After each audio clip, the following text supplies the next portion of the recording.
19ನೇ ತಾರೀಕು ವಿಧಾನಸಭಾ ಅಧಿವೇಶನ ಸುಮಾರು 10:30 ಪ್ರಾರಂಭ ಆಯಿತು. ವಿಧಾನ ಪರಿಷತ್ನಲ್ಲಿ ಪ್ರಶ್ನೋತ್ತರ ಕಲಾಪ, ಶೂನ್ಯ ವೇಳೆ ಎಲ್ಲ ಮುಗಿದ ನಂತರ ಅಂಬೇಡ್ಕರ್ ಭಾವಚಿತ್ರವನ್ನು ಇಟ್ಕೊಂಡು ಅವರು ಬಂದಿದ್ದರು, ನಾವು ಬಂದಿದ್ವಿ.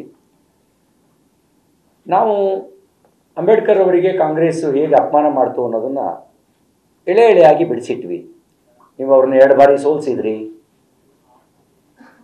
ಬದುಕಿದ್ದಾಗಲೂ ಅಪಮಾನ ಮಾಡಿದ್ರಿ, ಸತ್ತಾಗಲೂ ಅಪಮಾನ ಮಾಡಿದ್ರಿ ಅನ್ನುವ ಸಂಗತಿಯನ್ನು ಎಳೆ ಎಳೆಯಾಗಿ ಬಿಡಿಸಿಟ್ವಿ. ಒಮ್ಮೆ ಅಡ್ಜರ್ನ್ ಆಯಿತು, ಅವರು ಘೋಷಣೆ ಕೂಗ್ತಾಯಿದ್ರು, ನಾವು ಘೋಷಣೆ ಕೂಗ್ತಾ ಇದ್ವಿ. 2ನೇ ಬಾರಿ ಮತ್ತೆ ಸಭೆ ಸೇರಿದಾಗ ಅದೇ ಪುನರಾವರ್ತನೆ ಆಯಿತು, ಆಗಲೂ ಕೂಡ ಅಡ್ಜರ್ನ್ ಆಯಿತು. ಅದರ ನಂತರ ನಾನು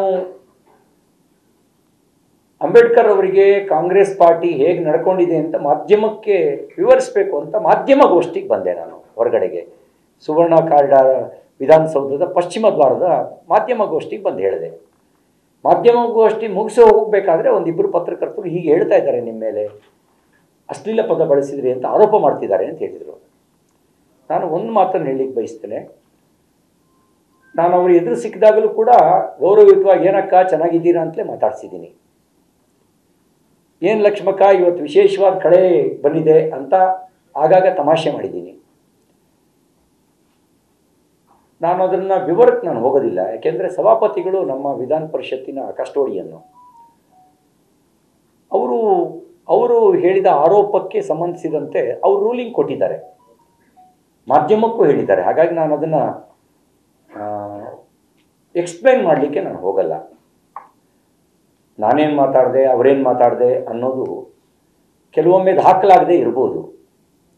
ಆದರೆ ಅಂತರಾತ್ಮ ಮತ್ತು ಪರಮಾತ್ಮನಿಗೆ ತಪ್ಪಿಸಿ ಯಾವುದೂ ನಡೆಯಲ್ಲ.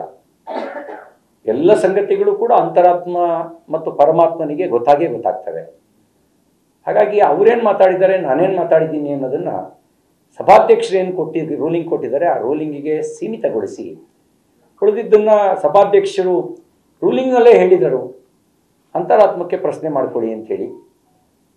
ನನ್ನ ಅಂತರಾತ್ಮಕ್ಕೂ ನಾನು ಪ್ರಶ್ನಿಸ್ಕೊಂಡಿದ್ದೀನಿ. ನಾನು ಪ್ರತಿನಿತ್ಯ ನನ್ನನ್ನು ನಾನು ಪ್ರಶ್ನಿಸ್ಕೊಂಡು ಒಳ್ಳೆಯದನ್ನು ಮುಂದುವರಿಸ್ಕೊಂಡು ತಪ್ಪುಗಳನ್ನು ಬಿಡ್ತಾ ಹೋಗೋದು ನನ್ನ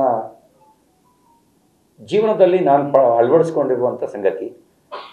ಹಾಗಾಗಿ ನಾನು ಅದನ್ನು ಹೆಚ್ಚು ಎಕ್ಸ್ಪ್ಲೈನ್ ಮಾಡಲಿಕ್ಕೆ ನಾನು ಹೋಗಲ್ಲ.